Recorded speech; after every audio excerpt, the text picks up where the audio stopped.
जय माता दी। I am doctor महिमा, एस्ट्रोलॉजर एंड वास्तु कंसल्टेंट। स्वागत है आप सभी का हमारे साथ इस वीडियो में, जिसमें हम बात करेंगे साप्ताहिक राशिफल की इस वीक के बारे में, यानी 28 अप्रैल से लेकर और 4 मई तक कैसे रहने वाले हैं आपके सितारे, स्पेशली मेष राशि के लिए। मेष हमारी पहली राशि होती है और इस सप्ताह में इनके सितारे कैसे रहेंगे ये इस वीडियो में हम देखेंगे। देखिए, सबसे पहले जानना जरूरी है कि इनका चार्ट क्या कहता है। अगर हम शुरू में ही वीक में बात करें, यानी 28 तारीख से हम देखें, तो चंद्रमा सबसे पहले इन्हीं की राशि में है और उसके बाद इस पूरे ही हफ्ते चंद्रमा मेष में रहेंगे और वृषभ में रहेंगे और मिथुन में रहेंगे। देखिए, और जितने भी ग्रह हैं सब वैसे की वैसे ही हैं। इस हफ्ते में कोई भी ट्रांजिट नहीं हो रहा, कोई भी ग्रह राशि परिवर्तन नहीं कर रहा है। तो सिर्फ चंद्रमा के आधार पर हम देखेंगे कि किस तरीके से चंद्रमा के आधार पर आपकी चीजों में परिवर्तन आता है, आपका स्वास्थ्य कैसा रहेगा, आपका करियर कैसा रहेगा और किन चीजों का आपको ध्यान रखना है। अगर हम बात करें, जैसे मैंने आपको बताया है, चंद्रमा फर्स्ट हाउस में ही है और सूर्य भी मेष राशि वालों के लिए यही चल रहा है। उच्च का होकर सूर्य यहाँ पर बैठा हुआ है।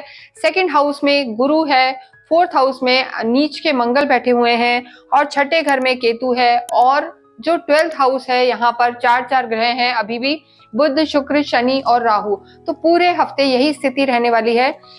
अगर हम देखें तो चतुर्ग्रही योग जो बना हुआ है, यहाँ पर शनि भी है 12वें घर में, तो इनकी साढ़े साथी चल ही रही है। तो ऐसे में मेष राशि पर इस हफ्ते में क्या प्रभाव पड़ेगा, सबसे पहले हम बात करेंगे आपके स्वास्थ्य की। लेकिन उससे पहले आपके लॉर्ड होते हैं मंगल और उनका आशीर्वाद आपको मिले तो आप अवश्य ही कमेंट बॉक्स में ओम हंग हनुमते नमः लिखें।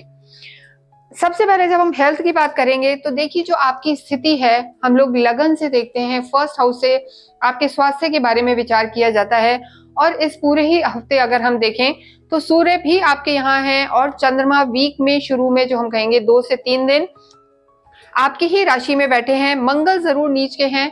तो देखिए, स्वास्थ्य में ऐसे बहुत मेजर कोई परेशानी नहीं नजर आ रही है, लेकिन आपको थोड़ा सा थ्रोट इन्फेक्शन का ध्यान रखना है, यानी गले का ध्यान रखना है। गर्मियों का भी टाइम है तो गला थोड़ा सा खराब हो सकता है, ठंडा गर्म इन चीजों का ध्यान रखें और स्किन का भी ध्यान रखें। बाकी इस हफ्ते में मेजर कोई दिक्कत नजर नहीं आ रही है। बाकी मून भी यही है, चंद्रमा भी यही है। मून और चंद्रमा, सूर्य भी यही है। मैं ये कहना चाहती हूँ आपको, सूर्य चंद्रमा जो दोनों की स्थिति है तो काफी आपकी लगन को पावरफुल बनाएंगे, स्ट्रॉन्ग बनाएंगे, क्योंकि चंद्र सूर्य दोनों मित्रता रखते हैं। तो हेल्थ को लेकर यहाँ कोई मेजर परेशानी नहीं है।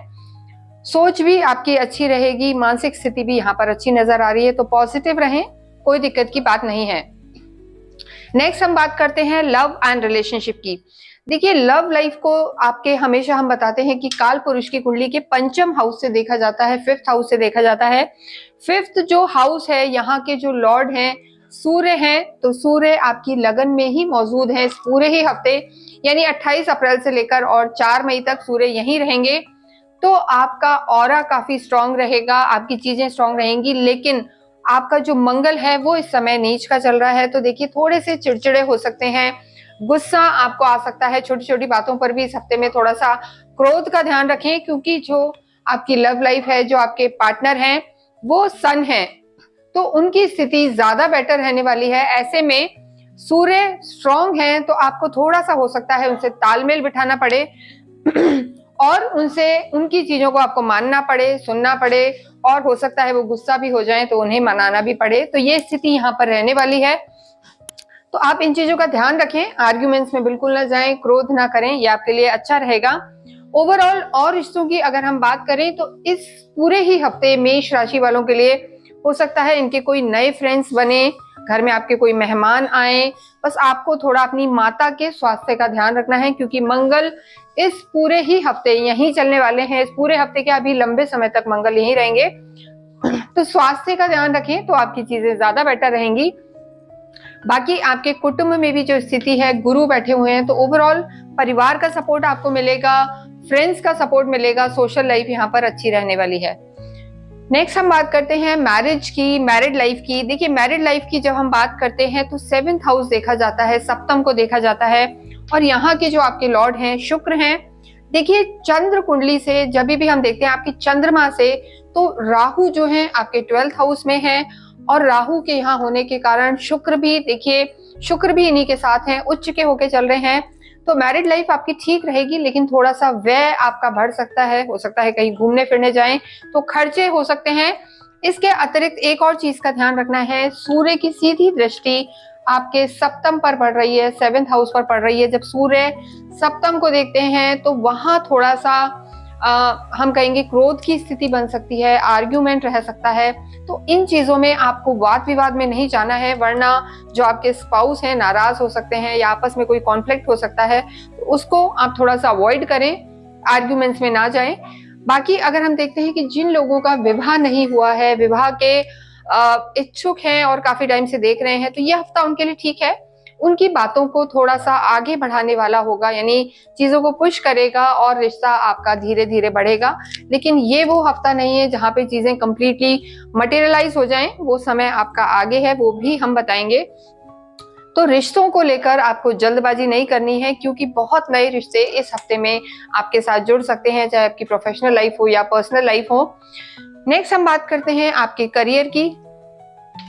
देखिए, कर्म के लिए देखा जाता है, 10th हाउस को देखा जाता है, और हमेशा 10th हाउस से ही कर्म देखा जाता है, 7th हाउस भी देखा जाता है। अगर आप किसी भी तरीके से पार्टनरशिप में हैं, जो आपकी डे टू डे की इनकम होती है उसके लिए भी 7th हाउस को देखा जाता है। तो यहाँ पर जो आपका कर्म है, देखिए हो सकता है इस हफ्ते में आप कुछ नया स्टार्ट करने की सोच रहे हो, कुछ नई चीजें अपने काम में एड ऑन करने की सोचें। देखिए ये जो पूरा ही हफ्ता रहेगा, इसमें देखिए आगे 2 दिन बाद जो चंद्रमा की स्थिति है आपके 2nd हाउस में चंद्रमा आ जाएगा, और जो बीच का हफ्ता रहेगा, यानी 2 दिन निकल जाने के बाद और समाप्त होने से 2 दिन पहले, यानी जो बीच के हफ्ते के 2-3 दिन रहेंगे, आप ये माने बुधवार से लेकर और लगभग शनिवार तक, वहां पर गज केसरी योग बन रहा है। जब चंद्रमा आपके 2nd हाउस में आ जाएंगे तो गुरु और चंद्रमा का साथ होगा। तो जो मिडिल वीक है ये आपके कामों में नया कुछ दे सकता है, नयापन दे सकता है, नई चीजें करवा सकता है। स्टार्टअप के लिए हम कह सकते हैं ये समय अच्छा है, ये हफ्ता अच्छा है। और देखिए पूरे ही हफ्ते राहु केतु के बीच में सारे ग्रह हैं, तो काल सर्प योग भी बनता है। यानी इस हफ्ते में जिन बच्चों का जन्म होगा वो अपनी कुंडली में काल सर्प योग लेके आएंगे, तो ये भी एक प्रभाव पड़ सकता है। यानी थोड़ा सा स्थिति इस पूरे ही हफ्ते कभी अच्छा और कभी खराब इस तरीके से चल सकती है, तो सोच समझ कर निर्णय लेना है। बाकी धन की स्थिति आपकी अच्छी है, धन के जो लॉर्ड है शुक्र 12th हाउस में है, लेकिन उच्च के हैं, डायरेक्ट भी चल रहे हैं, तो पैसा आएगा भी और जाएगा भी। तो व्यय एक्सपेंडिचर आपको सोच के करना है। बहुत ज्यादा पार्टीज, इवेंट्स, एंटरटेनमेंट, इनमें अगर जाएंगे तो थोड़ा सा पैसे से आपको दिक्कत आ सकती है मेष राशि वालों को, क्योंकि यहाँ पर इस पूरे ही हफ्ते खर्चे ज्यादा रह सकते हैं। और शनि भी आपके 12th हाउस में है, यानी जो कर्म क्षेत्र के स्वामी हैं और आपके लाभ भाव के स्वामी थोड़ा सा 12th हाउस में चले गए, यानी 7.5 तभी आपकी चल रही है। तो खर्चों पर ध्यान दें, क्योंकि शुरू में आपको इतना फील नहीं होगा, खर्चे आप करते जाएंगे, पैसा खुला रहेगा, लेकिन धीरे धीरे आपको यह एहसास होगा कि थोड़ा सा तंगी पैसों को लेके आ सकती है, तो संभाल के खर्च करें। इसके बाद हम नेक्स्ट बात करते हैं विद्यार्थियों के लिए। देखिए स्टूडेंट्स के लिए भी 5th हाउस ही देखा जाता है। यहाँ के जो लॉर्ड हैं सूर्य हैं, और सूर्य इस समय उच्च के चल रहे हैं, तो विद्यार्थियों के लिए तो ये पूरा ही हफ्ता बहुत बहुत अच्छे रिजल्ट्स देने वाला है। अगर विद्यार्थी किसी नई चीज की पढ़ाई करना चाहते हैं, जैसे मैंने बताया कि पूरा हफ्ता नई चीजों से जुड़ने का है, स्टार्टअप्स का है, या नई लाइन चूज करने का है, तो आपके लिए समय अच्छा रहेगा। या जो लोग हायर स्टडीज में जाना चाहते हैं, कहीं बाहर जाके पढ़ना चाहते हैं, तो ये समय उनके लिए भी फेवरेबल है। तो पढ़ाई पर फोकस करें, आपकी चीजें अच्छी रहने वाली हैं। पूरे ही हफ्ते सूर्य आपके उच्च के होकर आपकी लगन में ही है, तो काफी विवेकी रहेंगे, प्रखर व्यक्तित्व रहेगा, बुद्धि स्ट्रांग रहेगी और फोकस भी रहेगा। बस बुध जरूर आपके 12th हाउस में है और नीच के भी हैं, तो थोड़ा सा कंपनी का आपको ध्यान रखना है यहाँ पर, बाकी चीजें यहाँ पर ठीक हैं। नेक्स्ट हम बात करते हैं अध्यात्म की। देखिए आध्यात्मिक तो मेष राशि वाले होते हैं, और अभी जो स्थिति आपकी बनी हुई है, गुरु आपके 2nd हाउस में है, तो ओवरऑल चीजें अच्छी हैं। आपके घर में भी कोई धार्मिक आयोजन हो सकता है, धर्म के प्रति आपकी रुचि भी बढ़ेगी। वैसे भी 7.5 स्टार्ट हो गई है, तो एक्चुअल में आपको पहचान होगी कौन अपना है कौन पराया। तो अच्छा ही रहेगा अगर आप धार्मिक रहें, अध्यात्म के प्रति जुड़ें। इसके साथ ही भाग्य की अगर हम बात करें तो देखिए भाग्येश भी आपके गुरु ही बनते हैं, भाग्येश गुरु हैं, और धार्मिक जो हम कहते हैं धर्म से जोड़ने वाले भी जो लॉर्ड हैं वो गुरु ही होते हैं।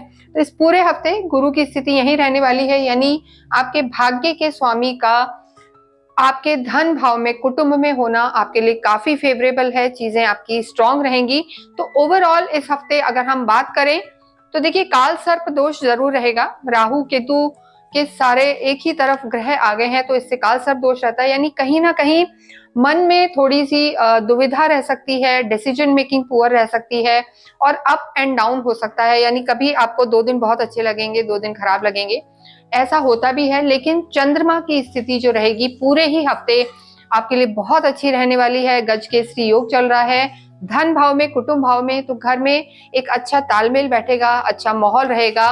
और इस पूरे हफ्ते में अगर हम कहें तो एक बहुत शुभ दिन भी आ रहा है, अक्षय तृतीया 30 तारीख को, जो एक बहुत ही शुभ दिन माना जाता है। अगर आप कुछ भी नया स्टार्ट करना चाहते हैं, नया लेना चाहते हैं, तो आपके लिए ये उचित समय है। तो इस दिन आप अवश्य पूजा करें, और जितना हो आप देखिए, क्योंकि 7.5 ही आपकी चल रही है, तो शनि की पूजा आपको जरूर करनी है।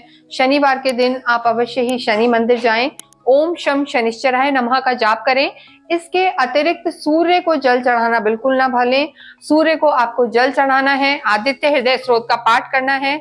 और क्योंकि आपके जो खुद के लॉर्ड हैं मंगल, वो नीच के चल रहे हैं, तो कभी वो आपके आत्मविश्वास को हिला सकते हैं, इसलिए नित्य आप हनुमान चालीसा करें। ये आपके लिए बहुत ज्यादा जरूरी भी है और अच्छा रहेगा। जिन लोगों को ज्यादा क्रोध आता है वो छोटे छोटे बच्चों को मंगलवार के दिन कुछ भी मीठा बांटे। इसके अतिरिक्त अगर आप हमसे कुछ पूछना चाहते हैं तो हमें मैसेज कर सकते हैं। Thank you.